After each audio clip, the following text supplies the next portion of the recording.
नमस्कार दोस्तों, मैं हूं प्रकाश। स्वागत करता हूं आप सभी का आपके अपने ऐसे YouTube चैनल पर। दोस्तों, हम लघुत्तम समापवर्त और महत्तम समापवर्त के प्रश्नों को लगातार करते हुए आगे बढ़ रहे हैं और इसी क्रम में अभी तक हमने साधारण प्रश्नों के हिसाब से कुछ ट्रिकें सीखी थी और इन्हीं प्रश्नों को आज हम लेने वाले हैं। जैसे मान लीजिए एक प्रश्न है आपके पास कि 64 और 80 का महत्तम समापवर्त क्या होगा। तो हमें इसका मासा निकालना है, यानी कि HCF निकालना है। अब HCF निकालने की जो हमारी विधि थी, यदि हम याद करें तो उसका सॉल्यूशन इसका कैसे निकाला जाएगा। तो विद इन अ सेकेंड यदि हम इनके डायरेक्टली गुणनखंड तोड़ लें और उनके तरीके से इसको निकालें, तो देखो इसे दो विधियों से हमने करने की प्रयास किए थे। पहली विधि को अपन यूज करते हैं, 64 और 80 यहां पर लिख लेते हैं। 2 से इसको भाग दीजिए, सबसे छोटी संख्या से शुरू करते हैं। 1 की जरूरत नहीं है, वो कि 1 में इतनी बार ही जाएगा। 2 से ट्राई करते हैं, 2 से दोनों में भाग जा रहा है, हाँ जा रहा है। 2 3 6, 2 दूनी 4, 2 चौके 8, ये 0 आ जाएगा। और 2 से जा रहा है क्या, हाँ, तो इसको ले लो, 2 16 और 2 20, ठीक है। और 2 से जा रहा है तो 2 8 16, 2 धाम 20। और 2 से जाएगा क्या, 2 चौके 8, 2 पंचे 10। क्या अब ये किसी संख्या से दोनों जा रहे हैं, नहीं जा रहे हैं। ये दोनों क्या हो गए, अभाज्य संख्या बन गए यहाँ पर। तो अब जो भाज्य नहीं हो रहे हैं, अभाज्य हो गए हैं, तो यहाँ पर अब कितनी संख्याएं हैं जिनका अपने पास जिनसे भाग चला गया। तो देखो 2 से गया, इस 2 से भी गया, इस 2 से भी गया, इस 2 से भी गया। तो इसका मल्टीप्लीकेशन जो निकाले, 2 गुणित 2 गुणित 2 गुणित 2, तो क्या हो जाएगा, 2 दूनी 4, दूनी 8, दूनी 16, यानी कि 16 वह संख्या है मासा जो कि इस सवाल का आंसर होगा। तो महत्तम समापवर्त के क्रम में हमने क्या कहा था कि यह वह छोटी से छोटी संख्या होगी जो क्या हो, इन दोनों से क्या हो जाती है, विभाजित हो जाती है। तो यहाँ पर सबसे बड़ी संख्या इन दोनों में कौन सी होगी, विभाजित होने वाली, यही संख्या जो है विभाजित होगी, ठीक है। तो अभी हमने क्या देखा था, ये साधारण प्रश्नों को देखा था। इसको करने की 2 विधियां थी। क्या थी, इसको करने की 2 विधियां थी। तो हमने HCF के लिए क्या जाना कि 2 या 2 से अधिक संख्याओं का महत्तम समापवर्त वह बड़ी से बड़ी संख्या होगी जो दी गई संख्या से पूर्णतः विभाजित हो जाती है। और ये चीज हमने डेफिनेशन के फॉर्म में क्या करी थी, कल पढ़ी हुई थी। तो अभी यहाँ पर देखें तो दी गई संख्या से यह संख्या सबसे बड़ी संख्या है जो कि इससे पूरी तरह विभाजित है। अब इसको एक और विधि से निकालते हैं जो हमने लास्ट टाइम एक और पढ़ी थी, वो थी भाग विधि। अब हम इसे भाग विधि से करते हैं। भाग विधि से यदि करोगे तो क्या होगा, देखो ये है 80, इसमें 64 से भाग दो क्योंकि छोटी संख्या से ही बड़ी संख्या में आप भाग दोगे। कितनी बार जाएगा, 1 बार जाएगा, ठीक है। तो ये 64 यहाँ पर आ जाएगा। ये 10 में से 4 जाते हैं तो कितने बचेंगे, 6 बचेंगे। 8 में से 1 यहाँ दे दिया, बचा 7, 7 में से 6 गया तो बचा 1। अभी क्या करते हैं, अब जो संख्या यहाँ पर है उस संख्या को यहाँ रख लो और ये 16 से अब भाग देंगे। 16 चौके 64, तो ये 16 पूरी तरीके से कट गया। तो जो ये संख्या आती है यही क्या हो जाती है, आंसर हो जाती है। तो इस मेथड का या इस मेथड को यूज करो, आंसर आपका सेम ही निकलेगा और आपको यही निकालना था। तो इस तरीके से अपना एक प्रश्न अपना कंप्लीट होता है। चलिए चलते हैं दूसरे प्रश्न पर। एक सवाल है हमारे पास और ये क्वेश्चन बहुत ही इंपॉर्टेंट है, इसलिए इसको हैशटैग कर रहा हूं, आप भी इसको ध्यान रखिएगा। क्वेश्चन है कि किन्हीं 2 लगातार प्राकृतिक संख्याओं का महत्तम समापवर्त क्या होगा। देखो लगातार प्राकृतिक संख्याएं एक से लेके अनंत तक जितनी भी संख्याएं हैं वो सभी प्राकृतिक संख्याएं हैं, ठीक है। तो 1 से लेके अनंत तक जितनी भी संख्याएं हैं उन सभी प्राकृतिक संख्याओं की अगर बात करें तो हमसे कह रहा है कि किन्हीं 2 लगातार प्राकृतिक संख्याओं का महत्तम समापवर्त क्या होगा। और ऑप्शन दे दिया हमारे पास यहाँ पे, मान लीजिए 1 2 3 4 5। जब हमें ऐसे ऑप्शन दी जाते हैं तब हम ऐसे सवालों को किस तरीके से सॉल्व करें। तो देखिए सॉल्यूशन तो वैसे डायरेक्टली दिख रहा है ठीक है, लेकिन फिर भी मैं आपको दिखा देता हूं कैसे। मान लीजिए किन्हीं दो लगातार प्राकृतिक संख्या x y z कोई भी रख लेते हैं, तो हम ले लेते हैं 10 11, ठीक है, कोई भी रख लीजिए आप। हमने दो संख्याएं ले ली, एक 10 ले ली और एक 11 ले ली। अब मैं यहां से भाग विधि से करता हूं। देखिए 11 में आप 10 का भाग दे दीजिए तो कितने बार जाएगा, एक बार जाएगा, ठीक है। अब यहाँ पर कितना बचा, ये चला गया, यहाँ बचा 1। अब यहाँ पर 10 1 का 10 बार भाग दोगे तो 10 हो जाएगा और 1 8 हो जाएगा। तो ये जो 1 आया यही आपका आंसर होगा। कोई भी संख्या ले लीजिए, 5 6 ले लीजिए, आप 6 में 5 का भाग दे दीजिए, ये 5 1 कम 5 बचा 1, ये 5, तो ये 5 बार चला जाएगा और ये कैंसिल हो जाएगा, आंसर 1 ही आएगा। आप किन्हीं भी दो लगातार प्राकृतिक संख्याओं का यदि महत्तम समापवर्त निकालोगे तो आंसर हमेशा 1 ही रहेगा, ध्यान रखिएगा। आगे बढ़ते हैं, नेक्स्ट क्वेश्चन। क्वेश्चन है 8 12 और 15 का एलसीएम निकालिए। तो इनका एलसीएम निकालने के लिए देखो हमें एक ऐसी संख्या चाहिए जो इन तीनों को विभाजित कर दे, है ना। अब इन तीनों को विभाजित करने वाली संख्या कौन सी है, तो अब वो अपन निकालते हैं। देखो जब भी ऐसा करना हो तो गुणनखंड विधि अपनाइए। ये 8 हो गई, ये 12 हो गई, ये 15 हो गई। मैंने 2 विधियां बताई थी, एक ट्रिक विधि भी बताई थी, यहीं पर इनको ढूंढो। 15 का जा रहा है, 8 का जा रहा है भाग, अगर आप रखो यहाँ पे, इसको मैं बाद में बताता हूँ, पहले इसको देखते हैं। चलो इसको करके देखो, 2 से जा रहा, 2 चौके 8, 2 छंग 12, ये नहीं जा रहा तो यहीं छोड़ दो। 2 से 2 दूनी 4, 2 3 6, ये 15 यहीं रहने दो। और 2 से जा रहा है क्या, चलो ठीक है चला गया। अभी क्या 3 से चला जाएगा, 3 1 कम 3 5 है। उसके बाद यहाँ 5 से चला जाएगा, तो ये सब 1 हो गया। अभी काउंट कर लो, काउंट करोगे तो क्या आ रहा है, 2 दूनी 4, 2 दूनी 4, 4 दूनी 8, 8 दूनी 16, 8 24, 24 पंचे कितना होता है, 24 का 5 में मल्टीप्लाई करो 120 आ जाएगा। 5 चौके 20, हासिल हो गया 2, 5 दूनी 10 2 12, तो 24 पंचे 120, तो कितना आ जाएगा इसका 120 आंसर हो जाएगा।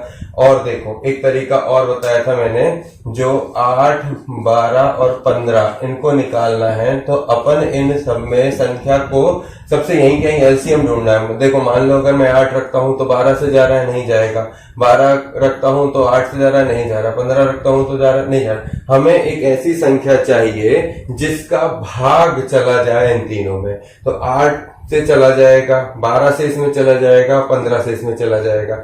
ये जो आपने अगर इस तरफ पे 60 रखा तो क्या 60 में भाग जा रहा है, देखो 8 8 या 64 नहीं जा रहा है ना, 7 8 56 और 8 8 या 64 नहीं जा रहा, इसलिए 15 चौके 60 और 12 पंचे 60 चला जाएगा, लेकिन 8 से नहीं जा रहा है। 70 80 90 100 नहीं जाएगा। यहाँ 120 रखोगे तो इसका आसानी से चला जाएगा। 8 दूनी 8 एकम 8 बचा 4, 8 पंचे 40, तो 15 8 120।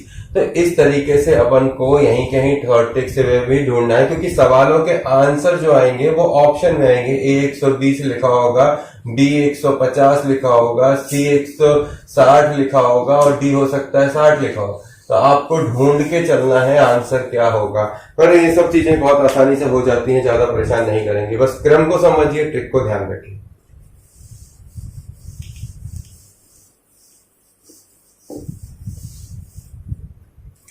अगला सवाल है, मान लेते हैं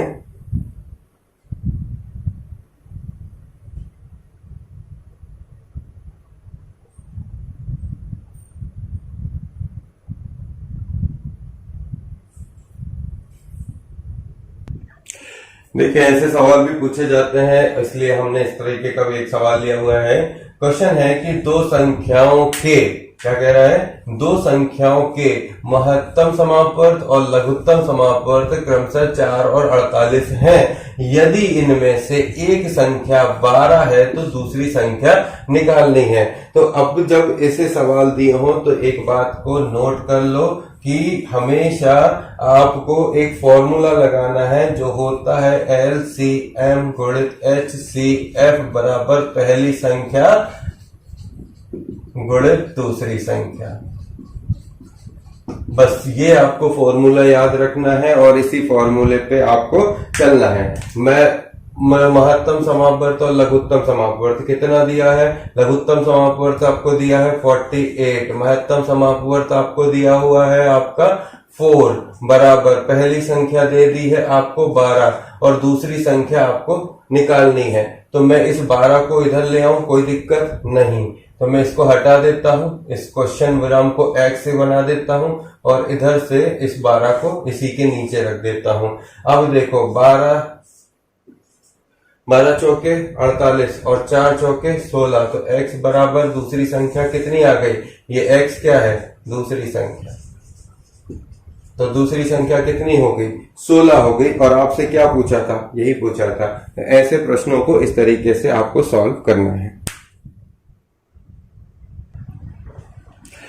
एक प्रश्न आपके सामने है, इसमें आपको महत्तम समापवर्त यानी कि HCF निकालना है। संख्या दी हुई है एक ये और एक ये।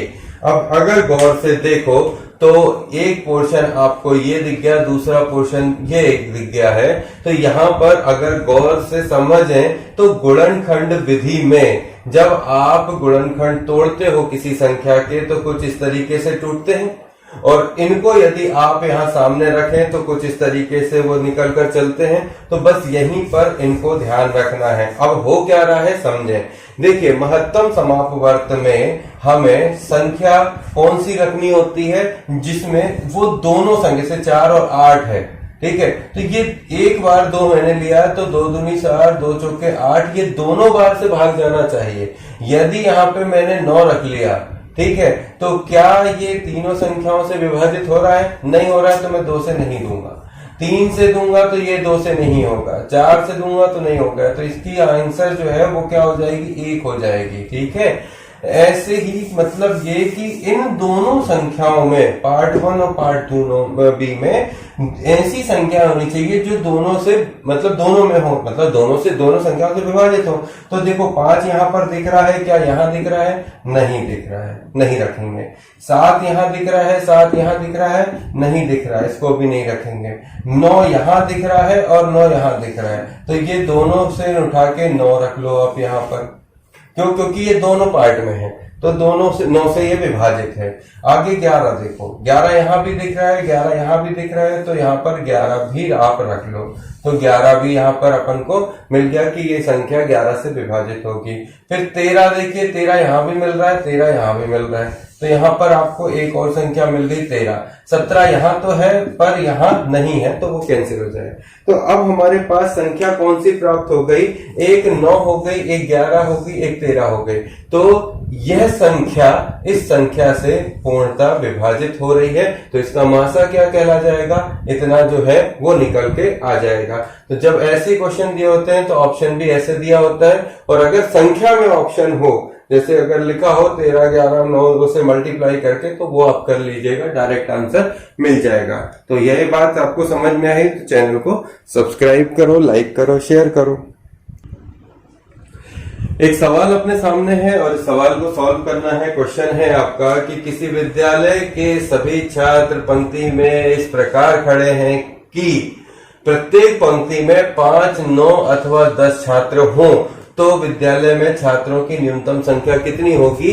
तो जब भी ऐसा प्रश्न हो कि आपसे पूछ रहा हो कि पंक्ति में कितने छात्र हैं, न्यूनतम संख्या क्या होगी, तो आप उठा के उस संख्या का 5 9 और 10 का, जैसे यहाँ लिखा हुआ है संख्या का, सीधे आप एलसीएम ले लीजिए। हम इसका एलसीएम लेंगे तो देखो 5 से ये चला जाएगा, 5 एकम 5 है ना, और ये 9 यही रहेगा, 5 दूनी 10। तो अभी अपने पास कितनी संख्या बची? अब ये किसी से नहीं जा रहा है ना, एक बार 9 से जाएगा तो यहाँ 1 हो जाएगा और एक बार 2 से जाएगा तो यहाँ पे 1 हो जाएगा। तो मल्टीप्लाई कर लो, क्या हो जाएगा? 5 गुणित 9 गुणित 2 बराबर, देखो 9 पन्ना 45, 45 दूनी 90। तो न्यूनतम संख्या जो है विद्यालय में छात्रों की 90 होगी और यही उसका आंसर है। तो ऐसे प्रश्नों में बहुत अच्छे से याद रखिएगा, आपको तुरंत ही एलसीएम लेना है। ठीक है, चलिए एक और सवाल देखिए। सवाल को करते हैं। क्वेश्चन कह रहा है कि 2 संख्याएं हैं, उनका गुणनफल 216 है, उनमें महत्तम समापवर्त जो है उसका 6 है, लघुत्तम समापवर्त क्या होगा? याद करिए हम कैसे सॉल्व करते थे ऐसे प्रश्नों को। 2 संख्याओं का गुणनफल मतलब पहली संख्या गुणित दूसरी संख्या, यही लिखते थे। बराबर क्या होता था? मासा गुणित लासा। ये फॉर्मूला याद है। तो दो संख्याओं का गुणनफल मतलब ये दो संख्या है, पहली और दूसरी संख्या, इनके गुणनफल को ही हम यहाँ लिख सकते हैं, है ना। पहली और दूसरी नहीं दी, यहाँ दोनों का गुणनफल दे दिया, तो हमने इसको उठा के 216 डायरेक्टली पुट अप कर दिया। ओके, तो 216 अपने को डायरेक्ट यहाँ पर मिल गया बराबर में। लघुत्तम समापवर्त अपन को निकालना है और महत्तम समापवर्त 6 दिया हुआ है, यहाँ पे इसको x मान लो, तो x बराबर क्या हो जाएगा 216/6, ठीक है। 6 एकम 6, 6 दूनी 12, 6 3 18, बचा 3, 6 12, 6 36, तो x बराबर कितना आ गया 36। तो इसका लघुत्तम समापवर्त क्या हो जाएगा 36 हो जाएगा। तो दोस्तों ऐसे प्रश्न आप लगातार करते चलिए, हम आपको ये छोटी और वर्तमान ट्रिकों के साथ अवेयर कराते हुए आगे बढ़ेंगे। जो भी एग्जाम आपके गवर्नमेंट के एग्जाम आने वाले हैं या कोई भी एग्जाम आएंगे, उनमें आपको मैथमेटिक्स के जो सवाल और रीजनिंग के जो सवाल पूछे जाएंगे, उनमें हम आपकी भरसक प्रयत्न करके मदद करेंगे। इसके लिए आप हमारे चैनल को सब्सक्राइब करिए, चैनल को लाइक करिए और चैनल को ज्यादा से ज्यादा शेयर करिए। मिलते हैं नए वीडियो में। जय हिंद, जय भारत।